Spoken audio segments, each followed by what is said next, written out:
is to help with demonstrating these kind of services, answer any questions, and really just make sure that if you ever take these kind of systems on, that we get you live exactly as you require the tool to be. But today, what I'll be doing is going through the People HR side of the HR and Payroll solution that we have here at Access. And my name's Francesca. I work on the payroll side here at Access. I'm a specialist in both our SaaS solution and our managed solution. Before we get started, I will say, whilst we're talking about the integration with HR, we can integrate across both solutions. So whether you're looking for a SaaS in-house software solution for your payroll today, or you're looking at a managed service, both do fully integrate.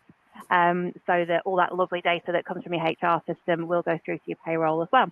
We're going to jump into some videos now. It's going to start off with HR. We're going to move into payroll, showing you how that data goes across. And then we're going to come back again into HR to finish off, show you how your employees can access all their pay slips and all the good things. Perfect. And yeah, got a lot to get through. So we'll get started right now.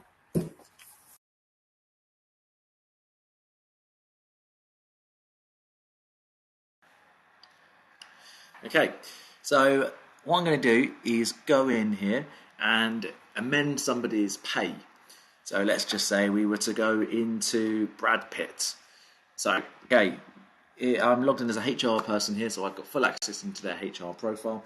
And if Brad here is set to have a pay increase, what I can do, just go into the personal section of his profile and scroll down towards the salary section here. And you can see where they started to where they are now. And let's say we wanted to make an amendment to any of that. Here you can see that we've got the amount.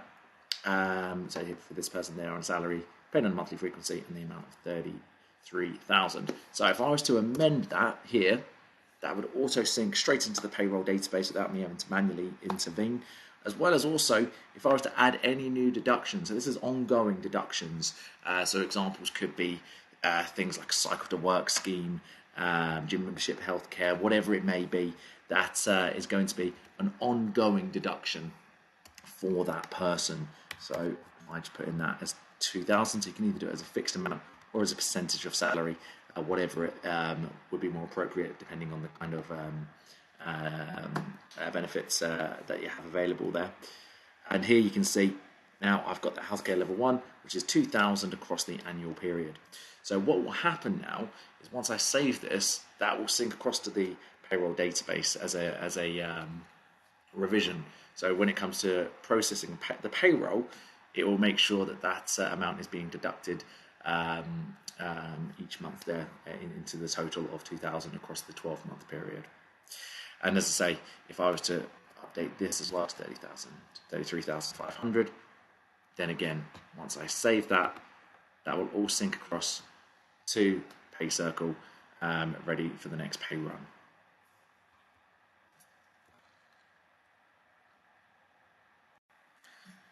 Okay, so what I'm going to do here is add a new member of the team within the HR database. So right now I'm logged in as a HR user, and to add someone new in the employee directory at the top here, I can just add new employee. Within here, I can go through 3 different steps to make sure that we've got the necessary data at this point. So firstly, personal information. So this is just who they are. So I can just say, yeah, let's say we're adding in Chris Pine here. And let's say we've got his email address here. So Chris Pine at accessdemo.com. Can then put in all the other bits. So gender, date of birth, address, and so on. So if I just grab an address here. So let's go for Loughborough there, or just put in that for the time being. There we go. Okay, so now I've captured all the contact information for that person. What I'm going to do next is capture the job information. So this is more about where they'll sit, what they'll be doing with us, entitlements and what have you. So firstly, company. This is if you have multiple entities, make sure that we're capturing the variations that could be there. Which means that really from a reporting point of view that you can differentiate. Then we've got location, department, and with all of these are the terminology that you can see is just in my account as an example here. You can change that to be more in line with the way that you would require it. You've got job role, who they report to,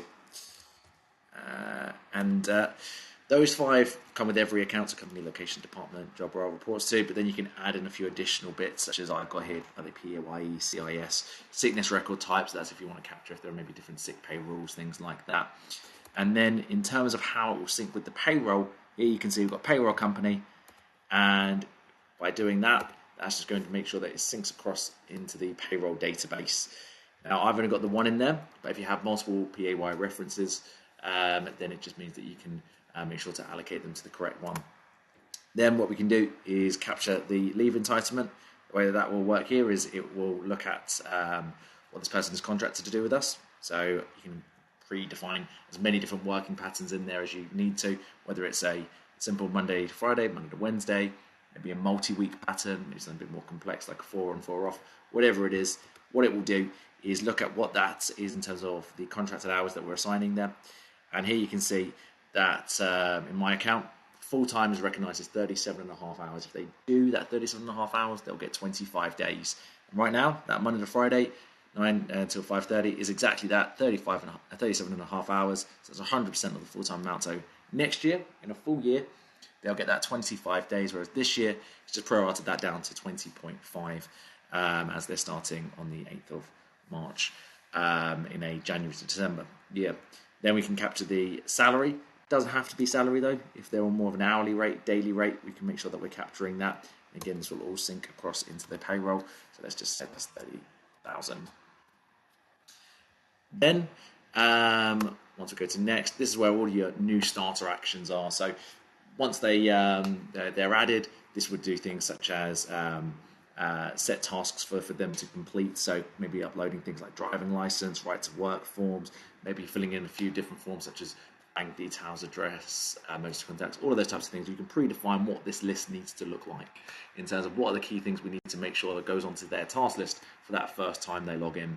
But you can also make sure other people that are supporting this onboarding process are in the loop with the things they need to do. So for example, maybe someone in IT, 7 days ahead of the start date, will get a prompt there to assign that person a company phone, company laptop, or maybe a little bit further down the road, whoever the listed manager is, 90 days after the start date, we'll get a prompt to say now it's time for a review meeting. But effectively, as I say, you can predefine all of those different bits, and effectively, once we've added them, we've gone through those 3 different steps. Who are they? Contact information, job information in terms of entitlements, pay, what they'll be doing with us, where they'll sit, and then all their key actions. But once we've added them, that will add them onto here, but that will also sync across into the payroll database. And what we'll do is we will show that on the PayCircle side when we go into that product. But before we do that, what we'll do is we'll go into some slides now just to show a little bit more detail about why all of our customers choose to take both the HR and the payroll database in a one-stop shop. Okay.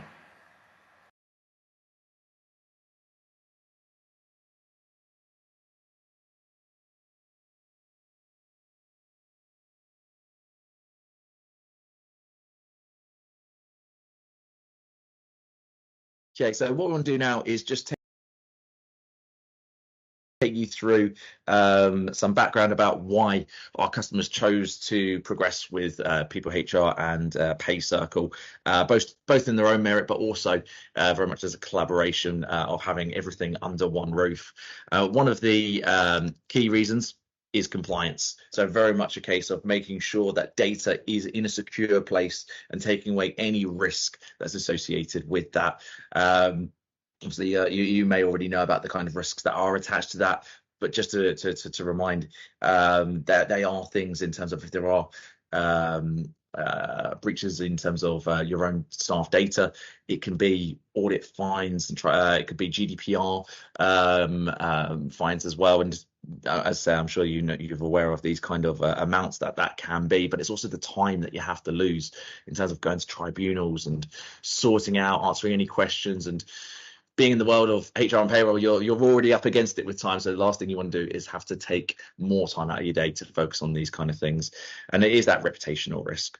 as well, in terms of I'm working with several customers at the moment, Dan, that are in the process of leaving a customer that a bureau that had a very public cyber attack, and they're coming to the end of the contracts. They're all looking to leave, and that security is literally one of the top things on their lists at the moment, to know that that is never going to happen to them again.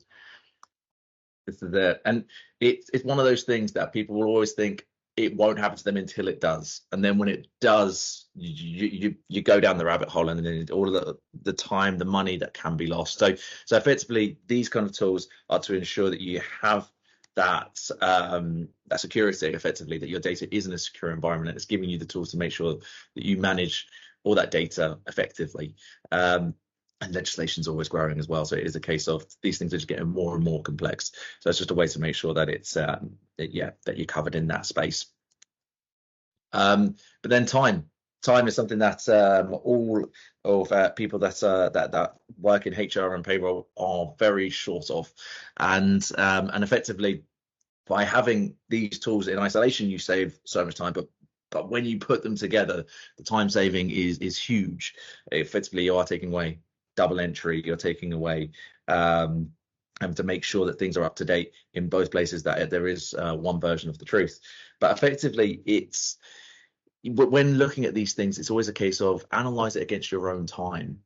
So for example, how many hours is it taking you each week in regards to your function, whether it be HR, payroll, or a mix of the two? How many hours in a week are you spending? If you multiply that by 52, how many hours is that across the entirety of the year? And then in terms of that, what is your hourly rate? And then effectively you can work out how much money that is costing, and then effectively look to see, well, what if I could save 75% of that time that I could put elsewhere? How much is that in a numerical sense? So effectively, and that's just one person, your own time, not to mention anyone that's in your team that was also spending time in this space, but also employees, managers that are having to go through forms, to approve leave requests, or any of these other kind of things that maybe are taking more time than what they should. Especially, how does that all add up, and what could that time be used for more effectively in terms of growing the business or growing engagement in the company, things like that.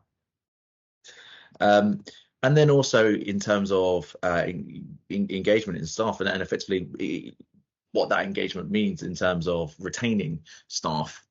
And obviously we've got some notes there on the screen that are three very important things, which is in terms of, are your staff getting paid correctly? Because when staff are getting paid correctly, you'll never hear of it, but when they're not, it'll be the first thing you hear. They'll be banging the door down, and that, if it happens once, then maybe there's a benefit of the doubt. If it happens twice, then all of a sudden staff are going to be wanting to maybe hand their resignation in. So it's, again, making sure that you retain the best staff by making sure that you have that that process down. And then in terms of performance management, are you being able to grow your staff? Are staff feeling like they're in a static place and they're kind of going through the motions, or do they feel like there is a career future there? Are their skills and competencies growing? And if not, if for whatever reason people aren't happy, do you have visibility of that? Can you track that by putting surveys out and getting that feedback and then actioning it if needed?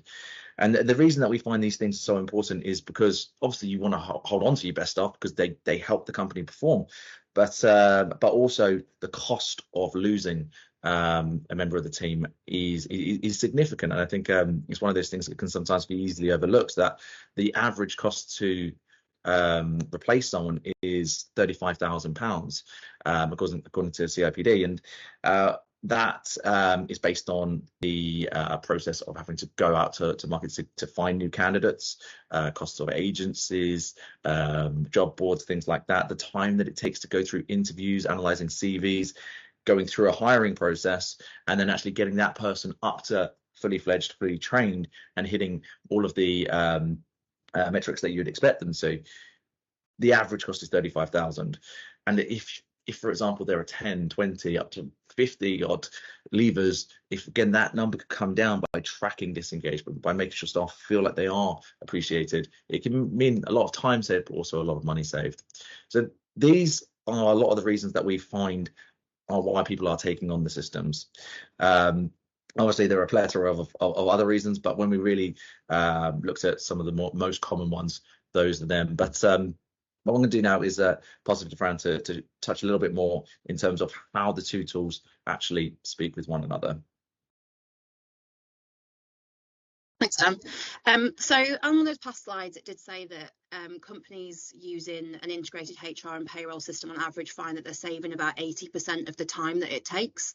And that is a lot through the fact that you are not duplicating data, but you're also not going back and rectifying errors, because if something's done by a computer, we're removing that possibility for human error.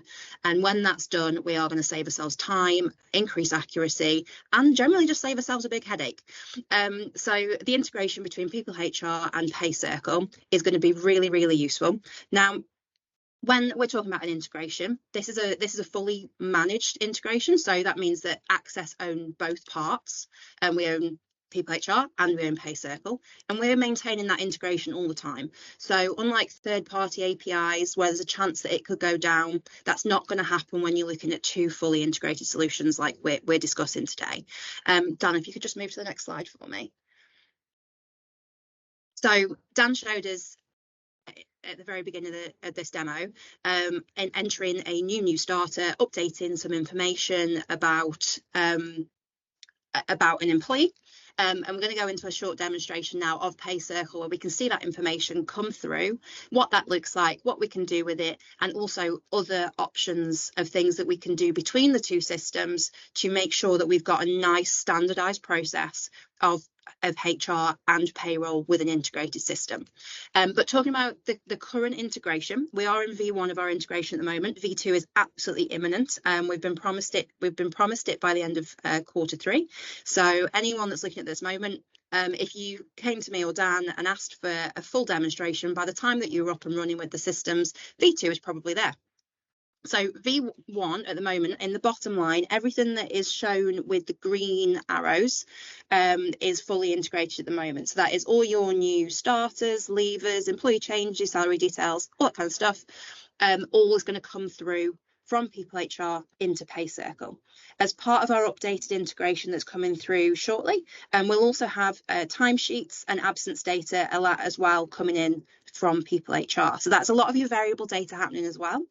So when we're talking about that time saved, that is even more time saved than it's going to currently give you. The future of these systems really, really is about saving you time, because time is money when we're talking about any sort of business. So what we'll do now is we'll jump into our PayCircle demonstration, just really quickly show you that data and then show you what else we can do within the system as well to save you time. Thanks very much.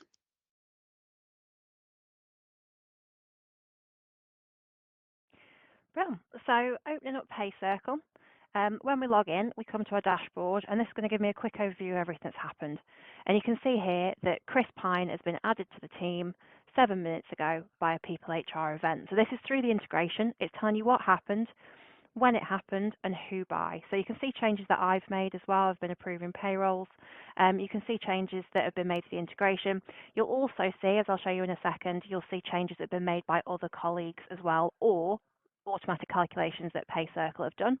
It does download things automatically as well from like HMRC, and that'll show up in this activity log as well. And it's going to give you that full audit. It's going to show you everything that's happened, when it's happened, so that you know exactly what's going on and you've got full control within your system. So if we just come into team member, we can find Chris, and we'll see here, and we can see that it's incomplete. So what this means is when we look at Chris's profile, he's going to have some information missing, and that's absolutely to be expected at this point. When we look through the information that's come through, we've got ticks against all of his generic information, his contact information. There's nothing against his payment details at the moment, but that's because he's not been onboarded. So as part of the PeopleHR setup, he would be sent through all that documentation, asked to fill it out, and when that's filled out and uploaded, that will come through too. But at the moment, that's not happened for this employee. And then in terms of employment, we've got all the company details, his pay information's come through, but his new starter information hasn't. And again, that would be done through onboarding. We've got all of his pension contributions ready and set up, ready to go. When that's complete, we've got all that information. He'll no longer be flagged as incomplete. He'll show as either registered if he's registered to use the self portal for PayCircle, or not registered if he's not registered to do that. Now, that is a complete option when you are integrating between PayCircle and PeopleHR, because realistically, you want your employees to be using PeopleHR as much as possible so it stays your single source of truth. So when they're doing anything self-serve, it's done through PeopleHR and then pulled through the integration into PayCircle, rather than being done through the PayCircle self-service employee portal. So we've got a new employee there. You can see that with our teams that we've got that departmentalized as well into different categories. So we've got sales, marketing, admin. I think Chris is in human resources. So let's just take a look at that here. So this is our department of people in HR, and we can then start to also use journal codes within our settings. We can set up different elements so that we can tell it that anyone that works in HR, their payroll should be added to a specific journal code. Now, this is really useful if you want to departmentalize your payroll. You might also use this if you've got things like different locations or branches that you want to spread, attribute different costs to different locations, and you can do that by setting that up as a pay element, and then we can link that pay element into our journal. I won't show you that today because we are a little bit short on time, but if it is something that you wanted to learn more about, we could do that in a bespoke demonstration. I do really want to show you though the workflows. So once I've got my employees set up and I've got all my admins set up, so once I've got my admins and they're ready to go, I can come into roles and I can assign different elements of things that each person can do within roles. So I might have a super user as somebody. It means they can do everything in the system. At the moment here I'm set up as a company admin, so you can see what I would be able to do. I can go in and edit these under my role because I've got that as allowed. At the minute, so that company settings is hidden, but I could turn that on and off in the whole group, or I can go through and do specific elements as well. And I can go into those and edit different elements of things that as an admin person can do or not do. Obviously some admin people don't get access to this. It's just the higher up users that can go through and edit these settings. But once I've got different admins assigned to different roles, I can then use workflows. And this is going to be really useful if we're working as a joint HR and payroll team. So either HR and payroll or HR and finance working in conjunction to do a payroll together. So my workflow then, once I've got all my different admins set up, basically allows us to work together with set tasks for each person and different deadlines for those tasks as well. So I can go through different stages of the payroll. Normally it's easy to work backwards. So if I want my payroll done on the 30th of March, I know that running my payroll needs to be done 3 days before that. So I'd set my deadline to be -3 days, and the person that is required to do that is myself in payroll. Before that, within my payroll team, I've got a deadline to check and approve the reports. Now, say, for example, my responsibility is to check the reports, but then I need to send that to my FD in order to get final confirmation that they're happy with it before I send. I can put them in there as well. So I can put them in as a collaborator, edit the deadline to be before this so that when they know that it comes back, so I can run payroll in good time to get paid on the 30th. Before that, we've got the calculations. So whoever's in charge of this, whether that is myself or it's another member of my payroll team. And before that, payroll information. So you might have this as part of your HR team. So I could put in here, Dan and his deadline for getting me all the information that I need from his HR side is going to come through to be 5 days before, 6 days before. And however we want to work, you can set this up to be fully customizable to the dates that you are working to. Okay. And once you've got all that set up, it's creating a really nice standardized way of working across your payroll. And the other thing that I just really want to point out is our alerts and notifications.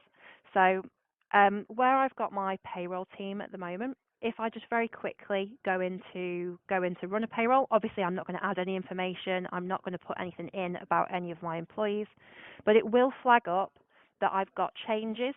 It will flag up things that have happened in the system. It will flag up new starters. It's also going to give me my alerts.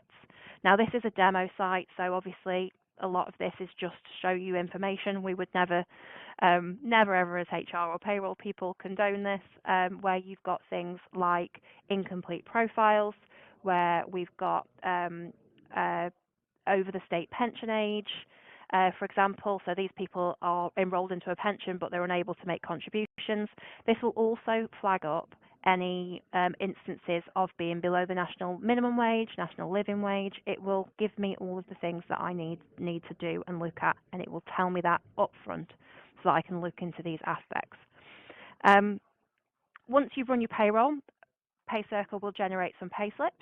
And I'm going to pass it back to Dan to show you how to upload the payslips into PeopleHR so that your employees can keep all of their information in one app, the PeopleHR app, rather than working across two.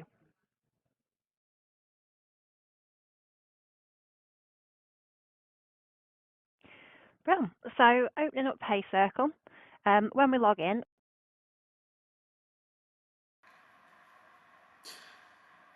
and to come full circle, going in as an employee, so end user, employee self-service side of things here. So this is an example of what a front page can look like. In the bottom center of my one here, you can see I've got a document space. So here certainly you have things such as documents for staff to electronically sign, things like that. But over from pending into personal, here is where an employee will be able to see the documents associated with themselves. That include things like employment contracts. However, via the plugin that we have available from PayCircle, you can have the pay slips coming straight back into here that they can then view and download if needed. So again, from an employee point of view, front page, easy access to their pay slips as and when they need them. And that can include things like the P60s as well when it comes to year end.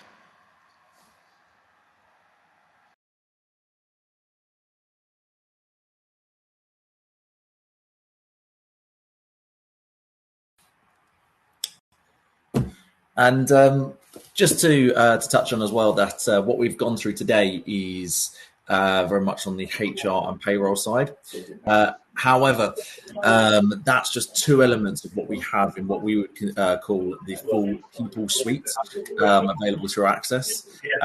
So obviously HR and payroll make up some of that, but then we've also got wider elements such as learning management, screening, we've got on-demand pay, expense management, perks, flexible benefits. So effectively, the way that we work at Access is very much about looking at it in terms of we've got these elements, but what is it that's specifically needed by each individual company? Because we know that every company operates in different ways. Everyone's got very different ambitions, different goals, different ways to engage staff. So what we always look to do is understand what is it that you're looking to achieve, how is it you want to achieve that, and effectively then create a mix of elements that can build that solution. So we always like to share that just to make sure that you're aware of that we have more than what we've just touched on today.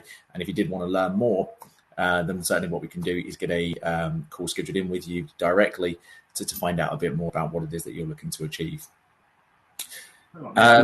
So that covers the session of what we were going to cover today. But